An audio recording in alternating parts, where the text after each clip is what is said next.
Opa, 9 horas e 4 minutos. Repita. 9 e 4. Vocês vão me perdoando aí nessas chamadas de hora. Eu estava discutindo isso aqui com a Soraya. Em algum momento eu vou acertar a minha vez e o horário certo para falar. Vamos seguir por aqui. Eu quero retomar agora a conversa sobre as medidas cautelares impostas pelo Supremo Tribunal Federal ao ex-presidente Bolsonaro. Na decisão, o ministro Alexandre de Moraes afirma que o ex-presidente e o filho dele, Eduardo Bolsonaro, deputado licenciado, estariam condicionando o fim da taxação americana a uma anistia ao presidente, o que seria um ato contrário à soberania nacional. Vamos analisar um pouco mais dessa história toda e, para isso, eu recebo aqui o professor e doutor em Direito Constitucional, Gustavo Sampaio. Professor, obrigado por nos atender. É um prazer falar contigo aqui no Jornal da Manhã. O ministro Alexandre de Moraes diz até que ambos estariam atuando como uma extorsão, ou tentando uma extorsão ao judiciário brasileiro, condicionando uma medida a outra. Como é que o senhor avalia esse trecho da decisão do ministro Alexandre de Moraes? Bem-vindo. Bom dia, Evandro. Bom dia, Soraya. Bom dia a todos e a todas. Aparece aqui a possibilidade nas investigações de um novo crime, um crime que não tinha sido mencionado até o momento, desde que aconteceram aqueles atentados contra a democracia em 2023. Nós estamos falando da possibilidade da ocorrência de um crime de atentado à soberania, que é crime previsto no artigo 359-I do Código Penal brasileiro. Aliás, por ironia da história, crimes contra a democracia trazidos pela Lei 14.197 de 2021, que foi uma lei sancionada e promulgada por quem? Pelo presidente Jair Bolsonaro. É essa lei que está sendo aplicada. Porque, em verdade, a ação penal que está em curso, a ação 2668, essa que já está evoluída, quase na fase de julgamento, e que tem como principal réu o ex-presidente da República, ela é uma ação por crime de abolição violenta do Estado de Direito, golpe de Estado, crime de organização criminosa, crime de dano ao patrimônio público da União e crime de deterioração do patrimônio tombado. Não envolvia atentado à soberania. Então, esse é um fato novo.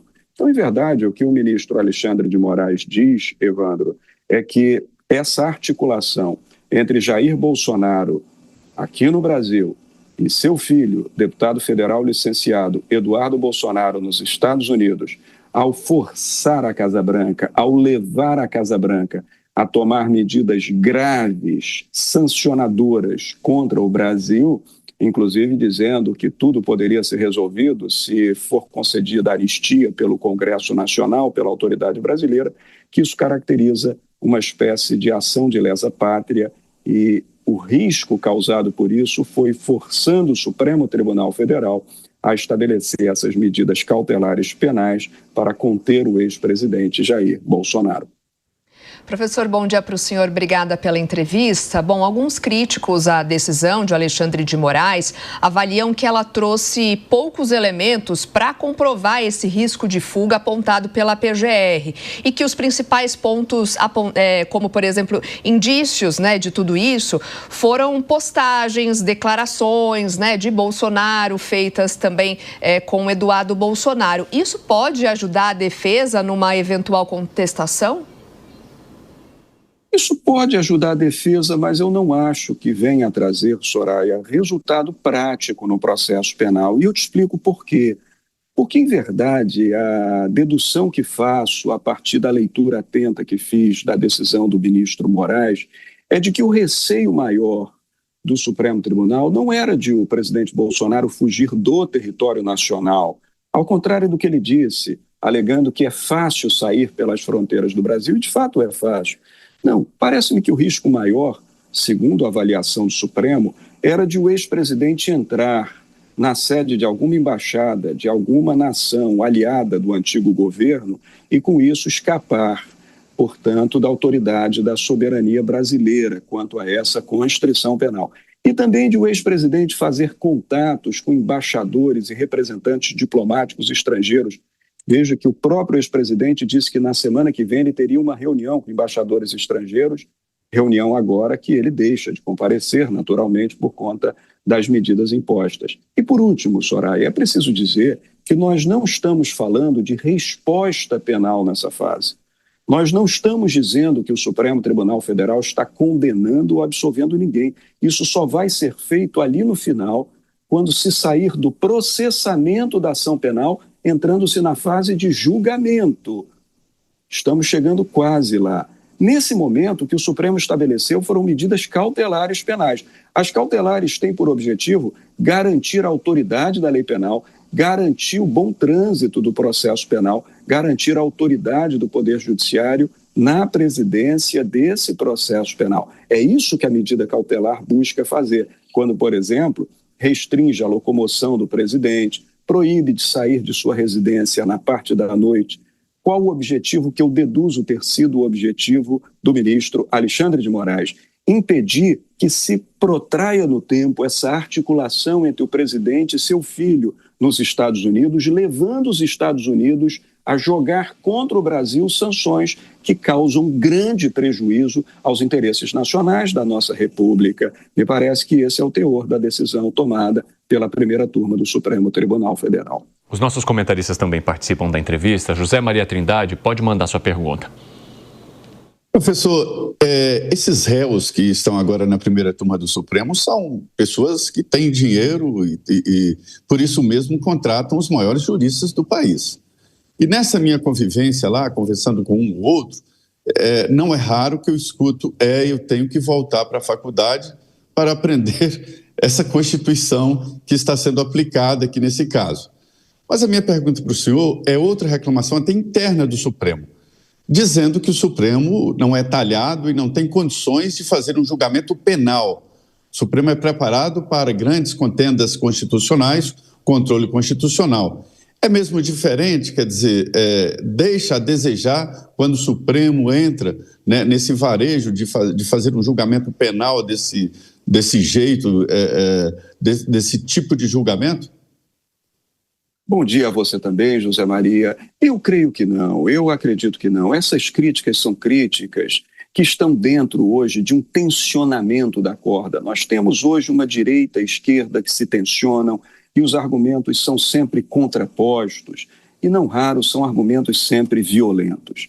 De modo nenhum. O Supremo Tribunal Federal ele não é uma corte constitucional. O Brasil não adotou o modelo europeu continental do pós-guerra, como fez a Alemanha, como fez a Itália, como fez Portugal, Espanha, com as cortes constitucionais que se concentram exclusivamente no controle de constitucionalidade. Nós adotamos o modelo de Suprema Corte, que, aliás, é um modelo que lá em 1891, na primeira Constituição da República, foi copiado por Rui Barbosa, tirando elementos de onde? Do modelo norte-americano, da Constituição norte-americana. Nós adotamos o sistema de Suprema Corte. E a Suprema Corte, no caso do Brasil, ela também é uma corte constitucional, mas também tem outras competências. E, além de competências de Suprema Corte, tem competências penais para certos casos de foro especial por prerrogativa de função. Então, é um tribunal constituído de grandes juristas. Eu não diria a você, José Maria, que o tribunal não tem a mesma expertise que teriam juízes de primeira instância para fazer processamento e julgamento penal. Muito pelo contrário, ele tem a mesma autoridade, a mesma competência, a mesma dimensão intelectual para esse processamento. O que talvez possamos dizer, aí sim, é uma crítica que se apresenta hoje à Suprema Corte, é que esse acúmulo de competências faz com que ela esteja de tal modo dedicada a uma variedade tão grande de processos que o tempo fica curto para se dedicar tanto quanto um juiz de primeira instância poderia se dedicar. Esse é outro problema. Agora, em termos de formação técnica, não vejo nenhuma restrição, pelo contrário, vejo grande preparo na Suprema Corte do Brasil. Nós temos que sempre, para concluir, que eu já estou me estendendo, nós temos sempre que estabelecer a crítica certa, sempre com base nas regras do jogo, independentemente de agradar ou desagradar à direita ou à esquerda. Então, o que eu particularmente acho? Se esse caso de julgar o ex-presidente Bolsonaro, os ex-ministros de Estado, um ex-comandante da Marinha e outros, são casos de foro por prerrogativa de função, que pelo artigo 102 da Constituição da República gera competência do Supremo Tribunal Federal, então a competência do Supremo Tribunal Federal, isso não se discute. Agora, pode-se discutir sim, por exemplo, lá atrás, em relação aos invasores da Praça dos Três Poderes, aqueles que invadiram os prédios, recorda-se, e os depredaram naquela invasão terrível de 8 de janeiro, ali ninguém tinha prerrogativa de foro. Então, me parece que ali a competência não era do Supremo Tribunal Federal e, na forma do artigo 109, inciso 4º da Constituição, era de juízes federais de primeira instância. Ali eu acho que houve um erro de afirmação de competência. Mas em relação ao ex-presidente Bolsonaro e seus assessores imediatos, ministros de Estado, eles detinham prerrogativa de foro no Supremo Tribunal Federal e precisam ser julgados na Suprema Corte, na forma da Constituição da República. Nós temos que sempre obedecer às regras do jogo e isso é que é necessário para a estabilidade constitucional. Professor, temos ainda a pergunta de Gesualdo Almeida. Professor Gustavo, sempre um prazer falar com o senhor. Eu que sou o seu leitor e admiro a sua autoridade no direito constitucional. De todo esse imbróglio criado, muito se falou da soberania, da defesa da soberania. Na teoria geral do Estado, aquele tríplice pilar que mantém o Estado, né? Território, soberania e povo. Eu gostaria de ouvir para o senhor, para a nossa audiência, de fato, o que é essa soberania prevista lá no artigo 1º, inciso 1 da Constituição, se ela realmente está sob ataque nesse momento e qual a importância de um Estado moderno defender a sua própria soberania. Gesualdo, é um prazer ter sempre a sua leitura e conversar com você. Muito obrigado. Veja, a soberania, ela tem dois grandes aspectos, um aspecto interno e um aspecto externo. O aspecto externo da soberania é de que o Estado Nacional ele é autodeterminável e ele não pode sofrer ingerências de Estado estrangeiro. E no campo interno, a soberania se traduz pelos três poderes constitucionais, no nosso caso, do Estado Nacional. Se traduz pela autoridade que não se pode contestar do poder legislativo, do poder executivo e do poder judiciário. De maneira que soberania, na definição doutrinária, na definição da teoria do Estado, é o quê? É o grau máximo de poder, é aquele grau irrefragável de poder. Não é uma autonomia, como tem os Estados-membros dentro da federação. É o poder maior supremo, é o poder soberano, que é um atributo do Estado Nacional, é um dos elementos constitutivos, não é? Soberania, povo, governo e território. O território que é a base geofísica onde essa soberania se exerce.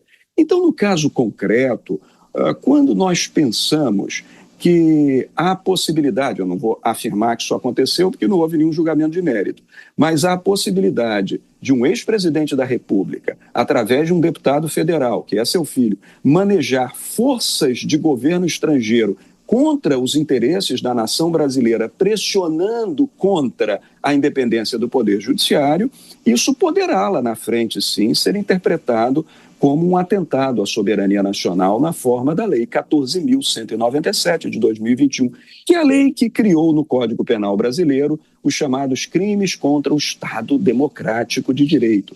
E, portanto, esse risco de ter ocorrido um atentado à nossa soberania verdadeiramente existe. E, por fim, Gesualdo, é preciso notar que o Brasil sempre teve, historicamente, uma excelente relação com os Estados Unidos da América, tanto em governos de direita quanto em governos mais ao centro nos Estados Unidos, tanto em governos do Partido Republicano quanto em governos do Partido Democrata. Se você tirar ali o extrato do pós-guerra para cá, desde Dwight Eisenhower, Harry Truman, até nos anos 80, com o presidente Ronald Reagan, que era um presidente ultraconservador, o Brasil sempre teve uma ótima relação. O próprio presidente Lula teve uma boa relação no seu primeiro governo com George W. Bush nos Estados Unidos. De maneira que o que está acontecendo agora, essa agressão simbólica e concreta contra o Brasil, isso depõe contra o histórico das boas relações que o Brasil sempre manteve com os Estados Unidos da América. E se nós pensarmos, por fim mesmo, que algum agente interno do Brasil foi aos Estados Unidos buscar força contra os interesses nacionais brasileiros, isso pode ser entendido como um crime de lesa pátria, um atentado à nossa soberania. É alguma coisa, Gesualdo, que nós teremos que acompanhar, sim.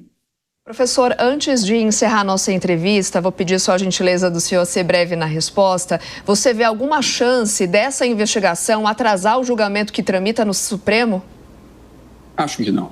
Acho que não, porque nós estamos na fase final da ação penal 2668 que a ação que tem Jair Bolsonaro e mais de 30 pessoas como réus, já nas alegações finais e, portanto, já próximo do julgamento de mérito, não se terá qualquer causa que determinasse a reabertura de toda a instrução processual penal com uma nova contradita de provas, com novas manifestações de defesa. Acho que essa ação segue agora ao julgamento definitivo de mérito e fatos novos surgidos poderão ser objeto de uma nova ação penal, se for proposta pelo Procurador-Geral da República, para que se tenha persecução penal em relação a esses novos crimes, Soraya.